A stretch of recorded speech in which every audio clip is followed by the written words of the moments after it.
Hey, my friends, I'm Robert E. Lee, and I brought the whole Confederate Army with me. We've been on the run, hasn't been fun, forced to defend our own backyards against Grant and his friends, bringing this thing to an end. Mr. Lee has already introduced me, but I'm General Grant with the Union Army.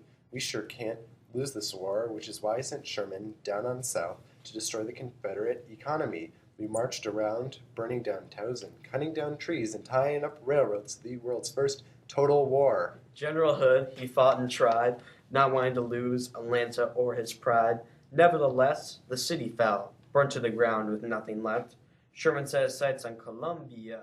Meanwhile, I began the overland campaign, pushing into Virginia and beating Lee back. Sure, we suffered some pretty big losses, but we showed the South who were the real bosses. At Cold Harbor and Wilderness, Lee was forced to retreat. Yeah, we had him on the run.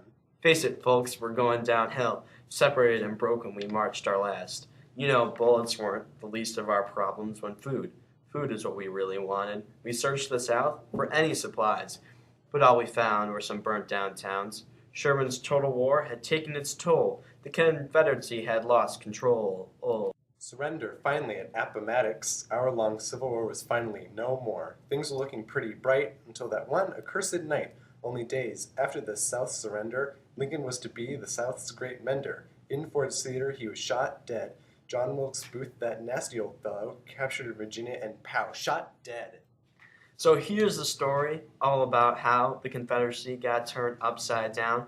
In the South, born and raised in the Army, I spent most of my days when a couple of guys started a war. One little secession, the Union got scared. I asked for surrender, and when it came, I got to keep my sword and my honorable name. If anything, I thought this war was over. John Wilkes Booth shouted on stage. Sic semper tyrannis. I looked at my home in shame and despair and saw the end of the war that brought it there.